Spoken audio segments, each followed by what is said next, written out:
मैथिल जी के पास जा रही हूं। एक मिनट, सूर्य मैथिल जी वो सीधी सीधी बात बोल रहे हैं कि वो कह रहे हैं कि अगर आप उठकर अगर आपने अब क्लेम करना शुरू कर दिया, पूजा का अधिकार मिलना ये एक बड़ी बात है। उन्होंने कहा इसे जीत हार के नैरेटिव मत बनाइए। क्या जीत हार के नैरेटिव से दिक्कत है? धन्यवाद सुचाइता जी। पहले तो एक बात कि इसमें कोई जीत और हार का प्रश्न ही नहीं उठता। यहाँ तो आस्था का प्रश्न उठता है, क्योंकि 1993 तक जब हमारी श्रृंगार गौरी माता की वहां पे पूजा होती रही, उसके बाद राजनीतिक तुष्टीकरण की जो स्वार्थ के कारण तत्कालीन सरकार ने वहां पर किसी लिखित आदेश के बिना बैरिकेटिंग कराई, वहां पर पूजा को रुकवा दिया। और आज कोर्ट में जब ये चीज प्रूफ हो गई और उसके बाद अधिकार दोबारा से सनातनियों को मिला पूजा करने का, तो इसमें जीत हार का प्रश्न नहीं उठता, यहाँ आस्था का प्रश्न। दूसरी चीज, ये बोल रहे थे संविधान की बात, ये प्लेसेस ऑफ वर्किंग एक्ट की बात बहुत बार लेके आते हैं। ये लेके आते हैं संविधान, जहां इनकी जरूरत होती है ये अपनी राजनीतिक आवश्यकता के अनुसार हर चीज को सेट कर लेते हैं। क्या CAA संविधान से नहीं आया था? क्या किसान आंदोलन, किसान जो बिल थे वो संविधान से नहीं आए थे?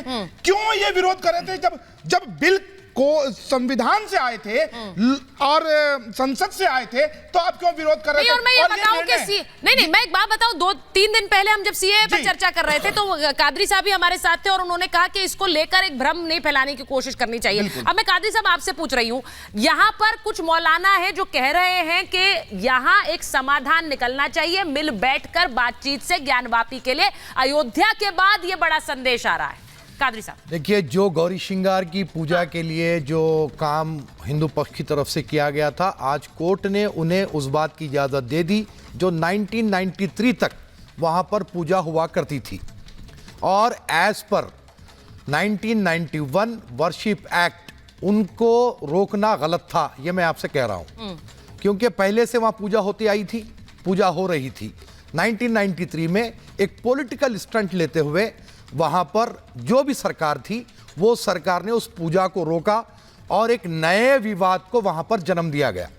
लेकिन आज मैं हिंदू पक्ष से यह कहना चाहता हूं कि पहले भी नीचे पूजा होती थी, ऊपर नमाज होती थी। सर प्लीज, नीचे पूजा होती थी, ऊपर नमाज होती थी। आज आपको परमिशन मिल गया पूजा का, तो अब आपको फौरी तत्काल ये चाहिए कि सारे ज्ञान व्यापी से आप विड्रॉ हो जाए और पुरानी कंडीशन बरकरार रखे। आप नीचे पूजा करेंगे, हम ऊपर नमाज पढ़ेंगे। सुचाइता जी, मैं पूछना चाहता हूँ बहुत जिम्मेदारी से, कादरी साहब ने बहुत अच्छी बात बोली कि उस समय में वो गलत था, तो मैं आज बहुत जिम्मेदारी से यहाँ पूछना चाहता हूँ, आप राष्ट्रीय चैनल पर स्वीकार कर रहे हैं कि सनातनियों के संग गलत हुआ।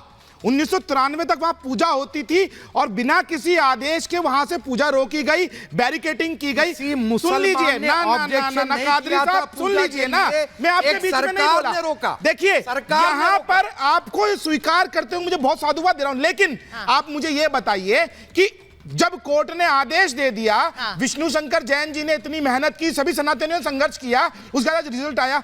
जब ये रिजल्ट नहीं आया था, तब आप झंडा लेके क्यों नहीं खड़े हुए कि हिंदुओं को उनका अधिकार मिलना चाहिए?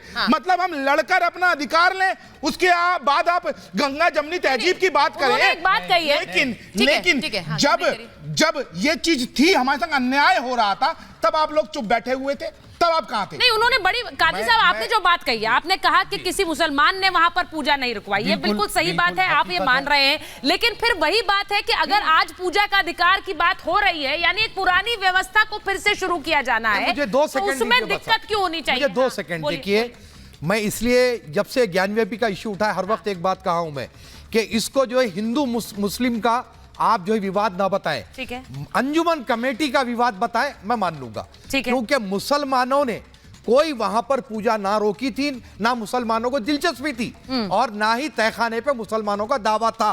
ऊपर नमाज होती थी, नीचे गौरी श्रृंगार की पूजा होती थी। और मैंने ये कहा, कई बार कहा, तो आप क्या ये कह रहे हैं कि आज भी ज्ञानवापी का मुद्दा सारे मुसलमानों से जोड़ा नहीं जा सकता है? सुनिए, उनको इससे कोई जुड़ाव नहीं है, इसे बनाया जा रहा है कि मुसलमान से जुड़ाव है। हाँ, तो फिर तहखाने से जुड़ाव नहीं है, मैं ये बता नहीं, तो तहखाने से जुड़ाव नहीं है क्योंकि वहां तो पूजा हो रही थी, वहां पर आपका जुड़ाव नहीं है। आप भाई जो 93 तक आप जो करते हैं, आज भी कीजिए। नहीं, तो फिर अगर इंतजामिया कमेटी, एक मिनट, खाने पे दावा, प्रेम जी के पास जाऊं उससे पहले, हुकूमत पे दावा, ये गलत है। नहीं, विष्णु जी वो कह रहे हैं कि इंतजामिया कमेटी का इसको मामला बताइए, तो इसका सीधा मतलब क्या ये समझा कि बाकी मुसलमानों से भी जोड़कर, वो भी तो एक पॉलिटिकल एंगल है। जवाद साहब, इस पर मैं आपसे जवाब लूंगी, बताइए जरा विष्णु जी। सारे मुसलमानों को इससे जोड़ दिया जाए, जो कि वहां पर शायद ज्ञानवापी का एक मुद्दा ऐसा है जो बनारस से जुड़ा हुआ था, लेकिन अब इसे पूरा हिंदू मुसलमान बना दिया। नहीं, देखिए, ये हिंदू मुसलमान का इशू नहीं है। हाँ। ये एक सिविलाइजेशनल बैटल है, और जो गलती हुई है उस गलती को मान लेना चाहिए। यहाँ पे एक प्री एग्जिस्टिंग मंदिर था, ये बात मैं नहीं कह रहा हूँ, ये आर्कियोलॉजिकल सर्वे ऑफ इंडिया ने अपनी रिपोर्ट में कही है। यहाँ पे 17वीं शताब्दी में मंदिर तोड़ा गया, ये बात आर्कियोलॉजिकल सर्वे ऑफ इंडिया ने अपनी रिपोर्ट में कही है। साथ ही साथ 1676 में औरंगजेब ने मंदिर के ही अवशेषों से इस तथाकथित मस्जिद का निर्माण किया। हिंदू मंदिर के पिलर का इस्तेमाल किया गया इस मस्जिद को रीयूज करने के लिए। हाँ। ये सारी बात आर्कियोलॉजिकल सर्वे ऑफ इंडिया ने कही है। विष्णु भगवान की मूर्ति, गणेश जी की मूर्ति, हनुमान जी की मूर्ति, अलग अलग देवी देवताओं की मूर्तियां मिली हैं। अच्छा, जो पश्चिमी दीवारों को अभी आप कटे हुए नहीं है मौलाना साहब, ये सारी बातें ऐसा ही नहीं कही। मैं एक चीज पूछना चाह रही हूँ, मैं ऐसा कहना चाहता हूँ सर, हाँ, ठीक है। गौरी श्रृंगार पूजा के लिए 1991 एक्ट का उल्लंघन हुआ, तो क्या अब आपका जो दावा ज्ञानव्यापी मस्जिद पर है, मस्जिद आलमगिरी पर है, क्या वो दावे का वापस ले लेंगे? क्योंकि वो भी उल्लंघन होगा ना 1991 का। आपको केस के फैक्ट्स बता देता हूँ, सुन लीजिए। अरे सर, आप थोड़ा ऐसे अगर चीखें चिल्लाएंगे तो मेरी बात आपको समझ नहीं आएगी। मेरी बात भी तो सुन लीजिए। आप स्टूडियो में हैं, मैं यहाँ से जुड़ा हुआ हूँ, तो मैं भी, तो मेरी बात तो थोड़ा सुन लीजिए। आपके घर मैं कहना चाहता हूँ, कोई हम केस वापस हम नहीं लोग लेंगे, समाधान करेंगे इस बात का। अच्छा, ठीक है, ठीक है। मैं एक बार प्रेम कुमार जी के पास भी जाऊंगी। विष्णु जी, आप बात आगे रखें, मैं प्रेम कुमार जी से बात पूछ रही हूँ। मैं आगे की बात करना चाहती हूँ। प्रेम कुमार जी, इसका समाधान क्या है? इसका समाधान इसलिए पूछ रही हूँ क्योंकि जब राम मंदिर से, भव्य राम मंदिर से तस्वीरें आती हैं, वो तस्वीरें मैं चला भी रही हूँ, जरा स्क्रीन पर चला भी दीजिए। कई मुसलमान वहां जाते हैं, वो कहते हैं कि राम हमारे पूर्वज थे। मेरा सवाल ये है कि क्या बातचीत से इसका समाधान निकल सकता है? क्योंकि अब तो तथ्य सामने आ गए, मंदिर के जो अवशेष थे, मंदिर की जो वहां पर खंडित मूर्तियां हैं जो चीख चीख कर खुद गवाही दे रही, वो सामने है।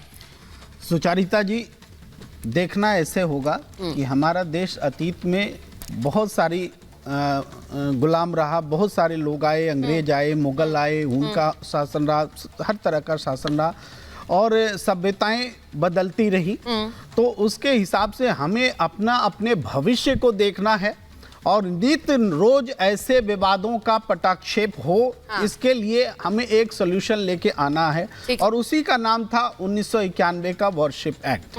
तो अब जो है हमारे पास ये चुनौती है कि नियमित रूप से हम क्या मुगल कालीन समय के जो भी कुछ चीजें हुई हैं उसको ही पुनः परिवर्तित करने में लगे रहेंगे, या अगर ऐसा है तब तो इस समाज में बौद्ध कालीन भी बहुत कुछ था, जैन कालीन भी बहुत कुछ था। तो हम कब तक इस लड़ाई को लड़ेंगे? क्या हम अपने भविष्य के लिए इन विवादों का खात्मा नहीं करें? आज अदालत में एक पक्ष के पक्ष में आया तो वो संतुष्ट है, कल ऊपरी अदालत बदल देगी तो वो नाखुश हो जाएगा। लेकिन उससे तो बेहतर है कि बैठ करके इस मसले को हमेशा के लिए नहीं, ये बात, और मसला ना ये पैदा बात हो। बार-बार